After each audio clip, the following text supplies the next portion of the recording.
यह कहानी चीकू नामक एक खरगोश की है जो अपनी बूढ़ी माँ और पिता के साथ जंगल में एक टूटे फूटे से घर में अपना समय काट रही थी। चीकू बहुत ही सुलझी हुई और बहुत ही अच्छी खरगोश है। भले ही वो सिर्फ अभी 18 साल की है, पर उसने अपने घर की सारी जिम्मेदारी अपने कंधों पर उठा रखी है। वो दिन भर अपनी पढ़ाई करती और शाम को बाजार में अपना मोमोज का ठेला लगाती ताकि वो अपने परिवार की आर्थिक सहायता कर सके। यूं ही एक दिन वो अपना ठेला लगाकर बाजार में मोमोज बेच रही थी कि तभी एक बहुत ही अकड़ू और बदतमीज किस्म की लोमड़ी उतरी। उसके साथ उसका बेटा भी था। देखने में तो वो बहुत ही रईस मालूम पड़ रहे थे, पर पता नहीं क्यों वो चीकू के ठेले पर आए और उससे कहने लगे, ए खरगोशनी, जरा एक प्लेट मोमोज तो लगाना। जी रुकिए मैडम, अभी देती हूँ, तब तक आप यहाँ बैठ जाइए। ए खरगोशनी, मुझे यहाँ नहीं बैठना और तुमसे भी जो कहा जा रहा है तुम वो करो। और देखो तो जरा यह कितनी गंदी जगह है। छी, इसे देखकर तो मुझे उल्टी हो रही है। तभी उस लोमड़ी का लड़का बोला, अरे माँ बैठ जाओ ना, कहाँ इतना गंदा है। तुझे तो पता नहीं ये रोड साइड के मोमोज खाने का क्या शौक है। पता है कितने गंदे होते हैं ये, और कितने गंदे तेल में तले जाते हैं ये, और इतनी धूल भरी होती है इनमें। मैं तो बस तेरी वजह से ही यह सब झेलती हूँ, वरना ऐसी जगह में तो मैं ठहरना भी पसंद ना करूँ। अरे माँ, मुझे तुम्हारे 5 स्टार होटल के मोमोज नहीं पसंद आते, मुझे तो यही ठेले वाले मोमोज पसंद आते हैं। हाँ हाँ ठीक है, चल अब जल्दी से तू यह खा और यहाँ से चलते हैं, वरना कहीं मेरी स्किन डस्टी ना हो जाए। चीकू उन दोनों की यह बातें सुन रही थी कि तभी उसने मन में सोचा, अरे बड़ी ही नखरीली है यह तो, पता नहीं क्या होगा उसका जो बहू बनेगी इसकी। मैं तो सोच रही हूँ उसके तो भाग ही फूट जाएंगे। इसके बाद चीकू उसे मोमोज देती है। तभी वो लोमड़ी कहती है, ए खरगोशनी, तेल तो अच्छा वाला यूज किया था ना, और हाँ इस चटनी में मिर्ची तो ज्यादा नहीं डाली ना। जी नहीं, मेरे यहाँ सब चीजें अच्छी ही होती हैं, कोई भी खराब चीज मैं इस्तेमाल नहीं करती। इसके बाद वो पैसे देकर वहां से चले जाते हैं, पर राहुल को चीकू के मोमोज बहुत पसंद आए, इसलिए वो रोज रोज उसके पास मोमोज खाने जाने लगा। चीकू जी, आपके मोमोज तो जंगल के सबसे अच्छे मोमोज हैं, ऐसे मोमोज मैंने कभी नहीं खाए, सच में। जी शुक्रिया, यह मेरे पिताजी ने मुझे बनाने सिखाए हैं। तो अभी कहाँ हैं आपके पिताजी? चीकू ने दुखी मन से बोला, अभी उनकी तबीयत बहुत खराब रहती है, इसलिए वो घर पर ही रहते हैं और मैं ही काम करती हूँ, और इससे मेरे घर का राशन पानी चलता है। राहुल को उसकी बात सुनकर चीकू के प्रति मन में दया आ गई। ऐसे ही और दिन बीत गए। राहुल अब रोज किसी न किसी बहाने से चीकू के पास आता रहा, क्योंकि उसे चीकू से मिलना अच्छा लगने लगा, और शायद राहुल को चीकू से प्यार भी हो गया। और फिर एक दिन उसने चीकू से अपने प्यार का इजहार कर दिया। चीकू, मैं तुमसे प्यार करता हूँ और मैं तुम्हें अपनी पत्नी बनाना चाहता हूँ। चीकू भी उससे प्यार करने लगी थी, इसलिए उसने हाँ कर दी। और राहुल ने चीकू के माता पिता से मिलकर अपने माँ से छुपकर चीकू से शादी कर ली और उसे अपने घर ले गया। और जब राहुल की माँ ने चीकू को देखा तो वो गुस्से में लाल हो गई। ये क्या है राहुल, यह तू किसे इस घर की बहू बना कर ले आया? जानता भी है हमारे खानदान का नाम कितना ऊंचा है। इस जैसी खरगोशनी तो हमारे यहाँ नौकरानी का काम करती है, और तू इसे इस घर की बहू बना कर ले आया।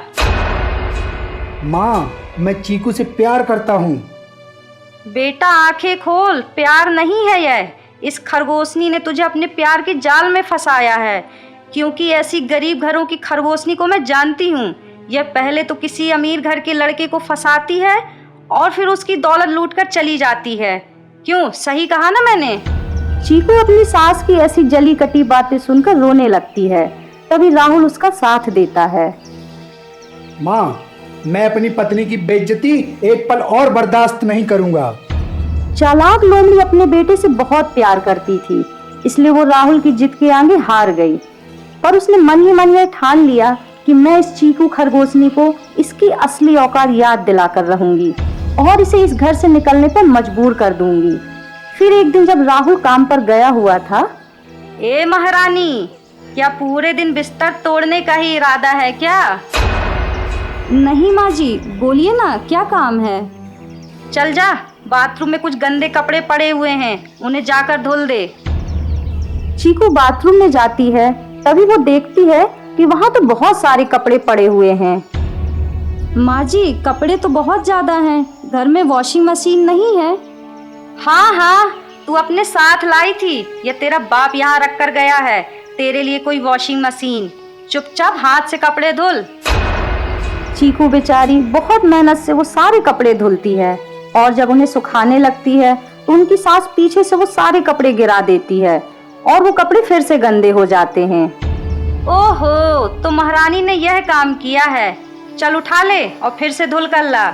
चीकू बेचारी फिर से मेहनत करके वो कपड़े धुलती है कि तभी उसकी सास उसके पास आकर कहती है कि वो उसके लिए थोड़ा पानी गर्म कर दे।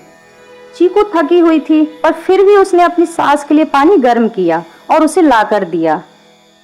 ये लीजिए माँ जी। चीकू की सास उसमें अपनी उंगली डालती है तो पानी थोड़ा गर्म हो रहा था। यही अच्छा मौका है इस करमजली को इसकी औकात दिखाने का। तभी वो चीकू को बुलाती है। ये क्या है, इतना गर्म पानी? क्या तू मुझे जलाकर मारना चाहती है? हाँ, अच्छा, तो अब बात समझ में आई कि तू मुझे मारकर मेरे घर और मेरी दौलत पर कब्जा करना चाहती है। हाँ, रुक, मैं तुझे अभी बताती हूँ। इसके बाद वो चीकू का हाथ उस खौलते हुए पानी में डाल देती है, जिस कारण चीकू का हाथ जल जाता है और वो रोने लगती है। अब याद रखना कि मुझसे पंगा लेने का क्या नतीजा हो सकता है। और एक बात कान खोल कर सुन ले चुड़ैल, मैं तुझ जैसी गरीब खरगोशनी को कभी तेरे इरादों में कामयाब नहीं होने दूंगी। इसके बाद वो जोर से गेट बंद कर देती है और जिसमें चीकू का पैर फंस जाता है और वो दर्द से चिल्ला पड़ती है। मरने का इतना ही शौक है तो बाहर जाकर मर। मेरे घर में तुझ जैसी फकीर बहू के लिए कोई जगह नहीं है। इसके बाद जैसे ही दिन बीतते गए, चीकू की सास का अत्याचार बढ़ने लगा और एक दिन तो उसने हद ही कर दी। उसने एक दिन चीकू को छत से ही धक्का देने की कोशिश की, पर वो तो शुक्र था भगवान का जो राहुल उस वक्त सही समय पर वहां पहुंच गया और उसने चीकू को रस्सी की सहायता से बचा लिया। पर फिर भी चीकू ने अपनी सास की एक बुराई नहीं की और सब दुख सहती रही। फिर एक दिन चीकू की सास ने चीकू के ऊपर गर्मा गर्म दाल फेंक दी, जिस कारण चीकू का चेहरा जल गया। और तब राहुल ने कहा, चीकू चलो यहाँ से, मैं इस घर में अब एक पल भी नहीं रुकूंगा। जहाँ तुम्हारी कोई इज्जत नहीं है और जहाँ तुम सुरक्षित नहीं हो, मैं वहाँ नहीं रह सकता। मैं अब कुछ नहीं सुनूंगा। चीकू चलो। राहुल और चीकू घर से जाने लगते हैं। तभी चीकू की सास वहां आ जाती है और अपने बेटे को घर छोड़ते देख उसका भी दिल पसीज जाता है और वो अपनी बहू चीकू से माफी मांगती है और उसे अपने बहू के रूप में अपना लेती है।